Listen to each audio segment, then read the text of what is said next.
This right here is a tool that we have used over 100 times to help develop a keyword strategy for our customers.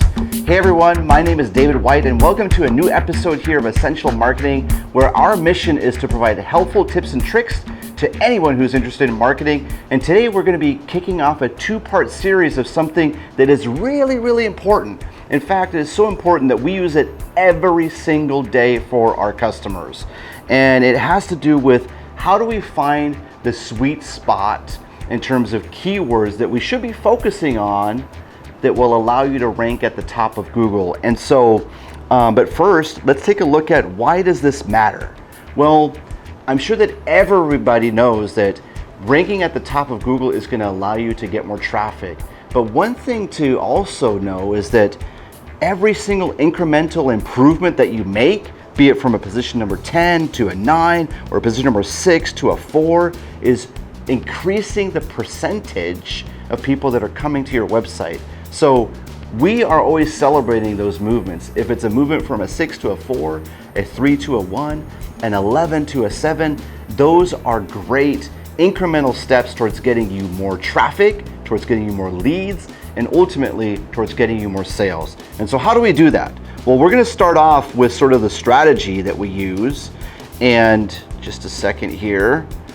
So the strategy that we use and ultimately the framework, which is 3 elements that we're always taking a look at.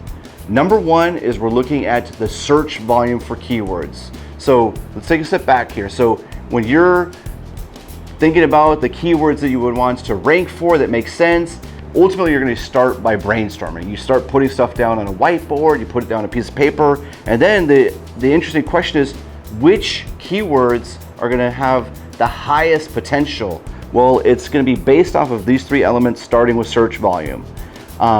So search volume is the amount of people that are searching for a particular keyword. And one tool that we use in order to figure that out is a tool by the name of Keyword Planner by Google. It's free. You guys can look it up on Google. And what's nice is you can plug in all the keywords and you can start seeing how many searches a particular keyword gets. The second element that we want to take a look at is how difficult or how easy would it be for you to rank higher. So we have to take a look at, where are you in the mix? Do you already rank on position number 2? Do you rank at all for a particular keyword, right? And how many other competitors have already claimed that particular keyword? So competitiveness is a second element, really kind of taking a look at how easy or how difficult would it be to make any strides. The third element that we're taking a look at is profitability. Not every keyword is the same. That goes for any business. Certain products or services are going to have a higher revenue outcome than others. And that's something that we need to factor in as well as we develop a keyword strategy. So let's take a look at how this would come together. So imagine you've already done all your keyword research, you've plotted them down, and now you are starting to prioritize them, and you find out that certain keywords have a high amount of volume and the competition is not that great. You're already doing quite well for it, right? Those are keywords that we refer to as low-hanging fruit. One example would be a customer of ours. He's a certified arborist. He does tree service, tree removal, stump grinding, all those good things. And so for him, it might be tree pruning. Tree pruning is not a highly profitable job for him, especially if you compare it to other services such as tree removal or stump grinding and that type of thing. However, it has decent search volume, and in his particular case, the competition was not that great. So this would be low-hanging fruit.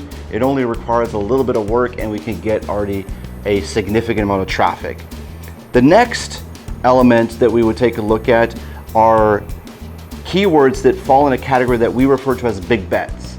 These are keywords that we know it's going to take longer for us to rank for because the competition is very high, but the profitability is high and the search volume is high, right? So in this case of our certified arborist, in his case, tree removal actually had a slightly even lower search volume than tree pruning. However, it's very, very competitive, and the margins for him as a business owner are so much greater. So it's a big bet. It's going to take longer for us to rank for those keywords, but there is decent volume and the profitability is very high. So in the long run, it's going to be worth it, even if it takes us 6, 9, or 12 months to move the needle for those keywords. So big bets, very important to have in your portfolio.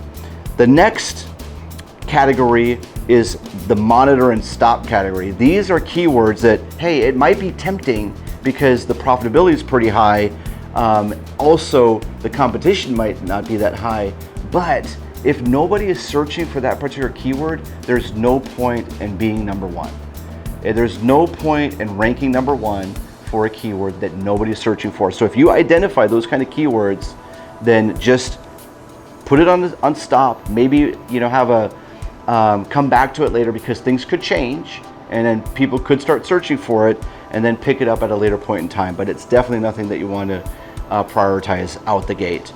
Then last but not least is the ultimate sweet spot. So doubling down, that's where you find a keyword where you're pretty competitive as it stands, there's decent search volume, and profitability is pretty high. In our case of our arborist, that was the term tree service. Tree service had a decent amount of volume. The competition was not that great, and our customer, he was already ranking position number 12 on page 2, and also the profitability is pretty high.